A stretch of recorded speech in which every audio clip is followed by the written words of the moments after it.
क्योंकि वोट तो दे रहा है कोयरी कुर्मी तेली तमोली डोम दुसाद चमार धोबी यादव अकलियत के लोग वोट तो दे रहे हैं, लेकिन नेतृत्व किसी और के आप हाथ में संभाल ले। इर्द गिर्द 65% होगी। 1931 के बाद जनगणना नहीं ओबीसी की, मुर्गी बकरे हिजरे की जनगणना हमसे पूछेगा तो हम बता देंगे हिजरा बिहार भारत में कितना है। लेकिन एक जिस्म का सौदा करती जान बचाने के लिए, दूसरा जिस्म का सौदा करती है ऐसो आराम के लिए। ये दोनों तो अपनी जगह है, लेकिन जो इसको कस्टमर ला कर देता है उसको भरवा कहते हैं। इस हुक्मरानों से कोई उम्मीद क्या करे, इस हुक्मरानों से कोई उम्मीद क्या करे, लाशों की तिजारत के सिवा और क्या करे। जो लिखते हैं मासूमों के खूनों से अपनी किस्मत, भला वो वतन की हिफाजत क्या करे।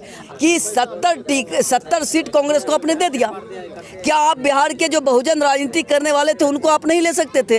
आप तो ये कह रहे हैं ना, तो मुसलमानों को तो ये कहा जाता है कि आप इन्हें वोट दीजिएगा तो बीजेपी जीत जाएगी। अच्छा ठीक है, सही बात आप कह रहे हैं। यही तो मैं कह रहा हूँ कि आप जिस सांप्रदायिक ताकतों का डर दिखाकर वोट लिए, तो क्या मुसलमानों का रिप्रेजेंटेशन दिया, भागीदारी दी, सामाजिक न्याय की आप बात करें, क्या सामाजिक न्याय आपने स्थापित किया?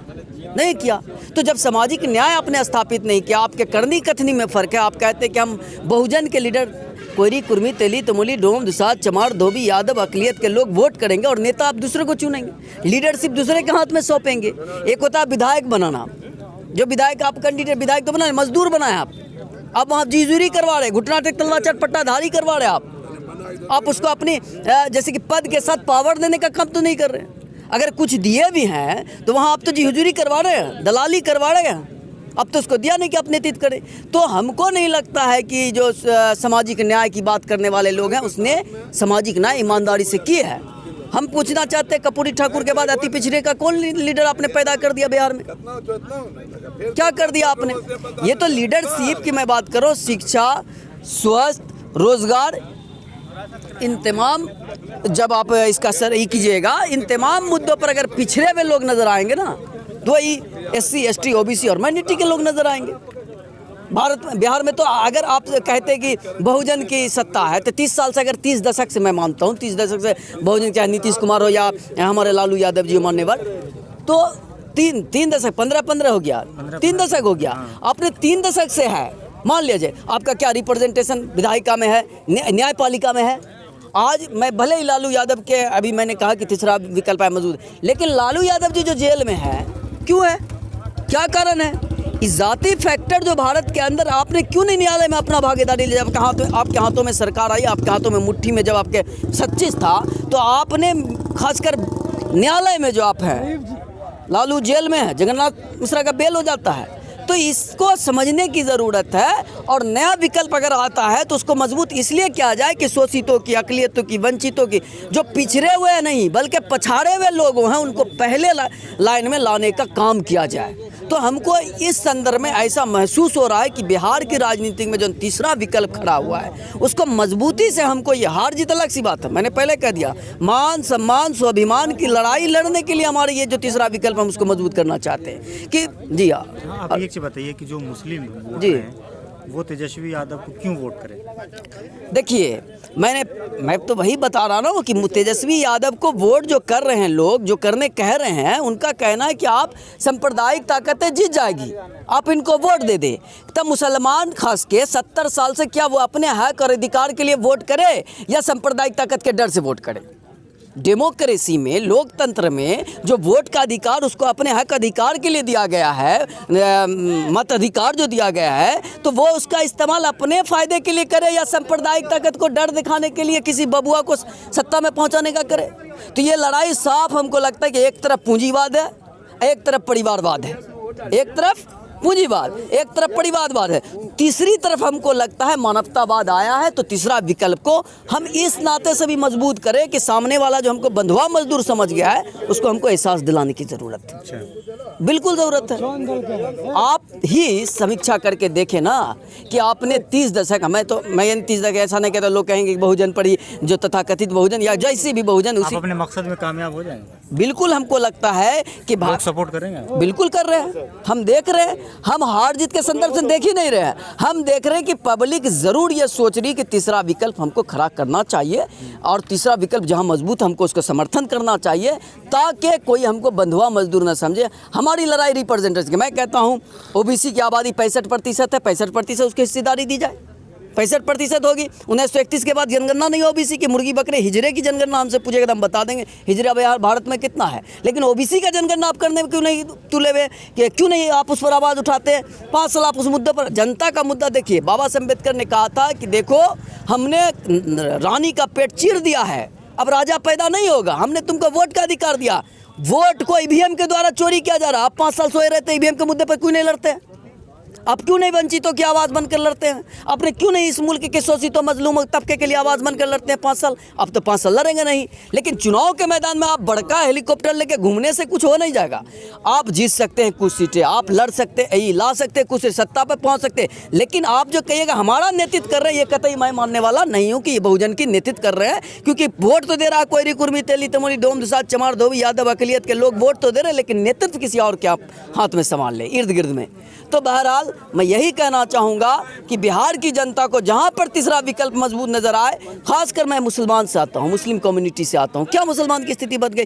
1.5% पर वो डी ग्रुप निचले तबका में 1.5% पे वो व्यवस्था में है, न्यायालय में नहीं है, विधायिका में नहीं है, कार्यपालिका में नहीं है, मीडिया में नहीं है। भारत की बहुसंख्यक मीडिया जो मुख्यधारा की मीडिया 79% से मुख्यधारा की मीडिया मनुवादी लोग का वर्चस्व है, मनुवादी लोग कायम है, आपने कभी उस पर आवाज़ नहीं उठाते हैं, आप न्यायालय में आपकी भागीदारी नहीं है। तो ये बात को समझनी होगी आपको, और बिहार की जनता को भी समझनी होगी कि नया विकल्प अगर मिल रहा है तो आप उनको मैसेज, बल्कि बिहार नहीं देश लेवल पर ये मैसेज जाएगा, देश लेवल पर मैसेज जाने की ज़रूरत है। ये चटबी पटबी वही लोग हैं, कौन लोग हैं?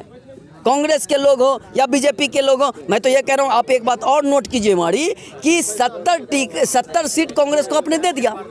क्या आप बिहार के जो बहुजन राजनीति करने वाले थे उनको आप नहीं ले सकते थे? आपने 70 सीट उनको दे दिया। 70 सीट जो उनको दिया है, हम पूछना चाहते हैं, यहीं पर 10 लोग होगा, पूछ लीजिएगा, उसके प्रदेश अध्यक्ष का कांग्रेस के नाम नहीं जानते लोग। किस आधार पर आपने 70 को सीट दे दिया? किस आधार पर दिया है? ये मनुवादी व्यवस्था को स्थापित करना चाहते हैं। और मैं ये भी कह देना चाहता हूँ, बिहार में आरएसएस की जो आइडियोलॉजी है कि पूर्ण रूप से बहुजन राजनीति को ख़त्म किया जाए, वो अपने में कामयाब हो रही है। यूपी में यूपी प्रयोगशाला यहाँ अमल होगा बिहार में, अब देखिए ना। और ये भी हमको जो शंका लग रहा है कि बिहार में बड़ी आबादी बनकर, बड़ी पार्टी बनकर उभरेगी, बीजेपी उभरेगी, और उसका कारण कोई ये तीसरा फ्रंट नहीं है जो बोलते हैं, उसका कारण जो तानाशाह मिजाज बन गया है, जिनको लगता है कि ज़मीन पर पैर नहीं है, जिनको लग रहा है कि हम ही सर्वोपरि हैं, तो उनके लिए ये खतरा नहीं, खतरा है। और उनको समझना चाहिए कि अगर यहाँ से अब निकले ना तो फिर रास्ता आपको खुलने वाला भी नहीं है। इसलिए बहुत ज़रूरी है, शोषितों से मेरी अपील है, वंचितों से मेरी अपील है, पिछड़े नहीं पछाड़े हुए लोगों से अपील है, अकलियत के लोगों से अपील है, अगर तीसरा विकल्प खड़ा होता हुआ नज़र आपको आता है तो आप उसका मजबूती से समर्थन करें और वोट देने का काम करें। आप एक बात ये क्यों भूल जाते हैं मुस्लिम लोग कि 5 साल राजनीतिक जो है ना, चुनाव राजनीतिक का छोटा सा हिस्सा है, पूरी राजनीतिक नहीं है। ये जो इलेक्शन है ये पूरी राजनीतिक नहीं है, ये राजनीतिक का छोटा सा हिस्सा। 5 साल कौन आपके साथ खड़ा रहता? सड़कों पर कौन आंदोलन कर रहा था? कौन बहुजन लोग आपके साथ खड़े थे? कौन तथाकथित बहुजन थे? कौन सही बहुजन लोग आपके साथ खड़े थे? ये बात एनआरसी का आंदोलन देखिए, पूरे सड़कों पर आपको नजर आएगा वही बहुजन लोग, जो चिंतक लोग, जो आज तीसरे विकल्प में उनको जगह मिला वो लड़ रहे हैं, चाहे वो विजय पासवान जी हो। तो इन्होंने एनआरसी के मुद्दे पर जब उनके साथ खड़े हुए, अनेक मुद्दे हो सकते हैं, अनेक मामले हो, आप सब समीक्षा करिए 5 साल कौन किसके साथ खड़ा है। तो राजनीतिक चुनाव नहीं है, पूरी राजनीतिक का एक छोटा सा हिस्सा चुनाव है। आप उसके संदर्भ में अगर नेता को चुनना चाहते हैं तो ये आपका गलतफहमी है। आप जब भी नेता चुने तो मैं यही कहना चाहूँगा कि इस हुक्मरानों से कोई उम्मीद क्या करे, इस हुक्मरानों से कोई उम्मीद क्या करे, लाशों की तिजारत के सिवा और क्या करे। जो लिखते हैं मासूमों के खूनों से अपनी किस्मत, भला वो वतन की हिफाजत क्या करे। अब हमें इनसे नाउमीदी हो चुकी है कि ये वतन की हिफाजत करेंगे, मजलूमों की हिफाजत करेंगे, चाहे वो कांग्रेस हो, चाहे बीजेपी हो, चाहे उनके चट्टे बट्टे हो। इसलिए बहुत ज़रूरी है, और दलाल भड़ुआ लोगों को भी समझने की ज़रूरत है। आपको लगता होगा कि मैंने कह दिया कि भड़ुआ सब किसको कहते हैं। देखिए, हम इस बात को बताना चाहते हैं अपने ऐसा नहीं कि बहुजन लीडर पैदा नहीं हो रहा, बहुजन लीडर पैदा हो रहा है। देश के भड़ुआ किसको कहते हैं, इसको समझने का डिफिनेशन के साथ मैं समझाना चाहता हूँ। वैश्या 2 प्रकार की होती है, एक जिस्म का सौदा करती है जान बचाने के लिए, सुनिए सर, एक जिस्म का सौदा करती जान बचाने के लिए, दूसरा जिस्म का सौदा करती है ऐशो आराम के लिए। ये दोनों तो अपनी जगह है, लेकिन जो इसको कस्टमर ला कर देता है उसको भरवा कहते हैं। ऐसे तथाकथित बहुजन नेता जो है हम लोगों को, इस मुल्क की बहुजनों को मनुवाद के कोठे पर ले जाने का जो काम कर रहे हैं, जिन्होंने इन जैसे लोगों को चमकाने का काम कर रहे हैं, उन भड़ुए दल्ले को पहचानने की ज़रूरत है। और समाज में जो लोग कहते हैं कि इनको वोट दें, इनको वोट नहीं दे, उनसे पूछिए कि आपकी वकार क्या है। आप जिन पार्टी के बारे में, जिन नेता के बारे में बोल रहे कि उनको वोट दे, आप उनसे पूछिए, कॉल पर बात भी कर सकते हैं, उनके सामने बैठ सकते हैं, उनसे बोल सकते हैं। आपको पद मिल गया होगा बउआ, लेकिन पावर नहीं छो। इसलिए इस बात को समझने की ज़रूरत है। मैं ज़्यादा बात न कहकर यही कहूँगा कि दूसरे तरफ से देखें। आप एक एंगल देख रहे हैं कि सांप्रदायिक ताकत हर जीत जाएगी, मैं तो वो भी कह रहा हूँ आप इस एंगल से देखें कि आपको वोट दे के हमको क्या हुआ 70 साल। क्या हमारे जिस्म पे कपड़ा रह जाना, जान बच जाना, मुर्गी बकरी की तरह जिंदा रह जाना, यही बड़ी तारीफ की बात कुछ तो रहा। हमारा शिक्षा, स्वास्थ्य, रोजगार, विधायिका, कार्यपालिका, न्यायपालिका, मीडिया, लोकतंत्र के चारों पिलर पर मजलूम तबके की क्या भागीदारी, क्या रिप्रेजेंटेशन है, इस पर बात करने की ज़रूरत, इस पर लड़ाई लड़ने की ज़रूरत है। तो यही बात तो मैं कहना चाहूँगा। बहुत बहुत शुक्रिया, आपने हमारी बात रखी, इसके लिए धन्यवाद। और मैं चाहूँगा आपके श्रोताओं को भी बहुत बहुत शुक्रिया। और मैं यही चाहूँगा, मेरा कोई मकसद नहीं किसी को हराना, किसी को जिताना। मेरा मकसद ये है कि हमारी भागीदारी कैसे ऊपर होगी, कैसे हमारा रिप्रेजेंटेशन मिलेगा, उसको लेकर हम लोग लगातार पूरे बिहार में घूम रहा हूँ। जहाँ भी मैं देखूँगा कि बहुजन हो, शोषितों की बात उठा रहा हो, दलितों की बात उठा रहा हो, अति पिछड़ों की बात उठा, 5 साल वो लड़ रहा हो, वैसे लोग का हम समर्थन करते हैं। बहुत बहुत शुक्रिया।